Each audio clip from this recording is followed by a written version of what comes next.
Welcome back. U.S. athlete Gwen turning her back on the American flag as she stood on the podium and as the anthem played following the Olympic track and field trials. Berry later responded saying, quote, "I feel like it was a setup and they did it on purpose. They had enough opportunities to play the national anthem before we got up there.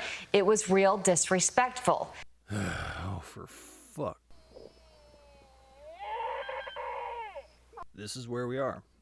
This is where we're at. Everyone wants to be oppressed. Victims, aren't we all?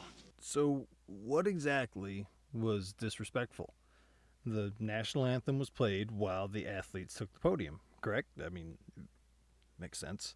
Were you expecting some DMX, perhaps some Megadeth? Judging by her and her competition, however, maybe we should have played some Baha Men. I'm kidding. Not really. Maybe it's the same guy playing the music as the last time you wanted some publicity, doing your best impersonation of Tommy Smith and John Carlos. Maybe it's the same guy as last time and he's trolling you. That'd be great. We like to troll. We do a little trolling. It's called We Do a Little Trolling. I'm going to read from an NBC News article because they're super reliable and trustworthy. They call it right down the middle. Cover to put away. I feel like it was a setup, and they did it on purpose, Berry said of the timing of the anthem, according to the Associated Press. Also super reliable, trustworthy. I was pissed, to be honest.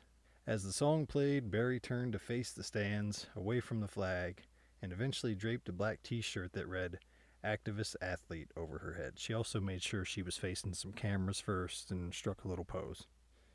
They said they were going to play it before we walked out. Then they played it while we were out there. Who cares? But I don't really want to talk about the anthem because that's not important. The anthem doesn't speak for me. It never has.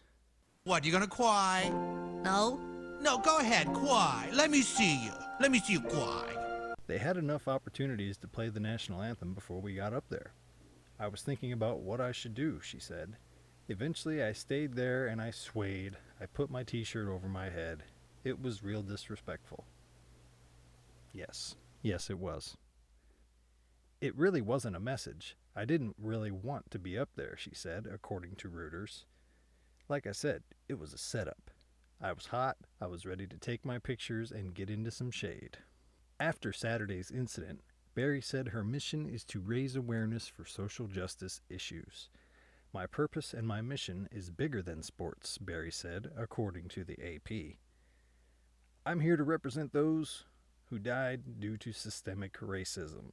That's the important part. That's why I'm going. That's why I'm here today. You're there because of your athletic ability. Nobody cares about your activism. Wait, I got it. You aren't mad at the musical choice. You aren't mad at the timing of anything. You're mad that you weren't standing at the top of this particular podium. I mean, you're still going to the Olympics. Who cares? If you ain't first, you're last. What the hell are you talking about? If you ain't first, you're last. Oh, hell, Ricky, I was high when I said that. I mean, that doesn't make any sense at all. You first, you're last. You can be second, you can be third, fourth. Hell, you can even be fifth. No. I don't think any of that is the issue. This is about you. More specifically, your image. You've gone out of your way to stand out visually.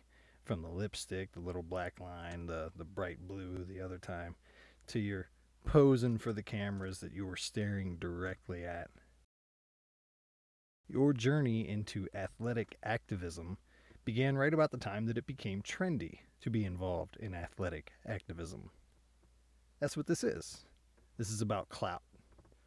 This is about showing your artificially colored feathers for the woke mob. Gwen knows exactly what she's doing. She's preparing an image.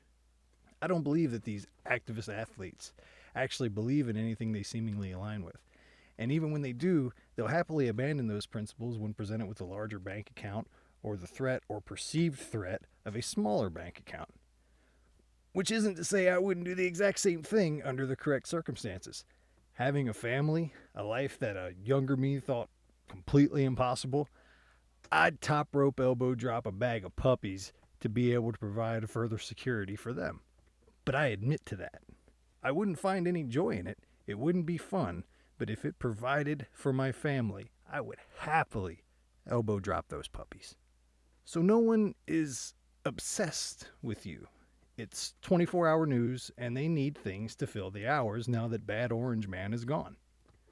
The real problem that you need to direct your activism toward is your obsession with yourself.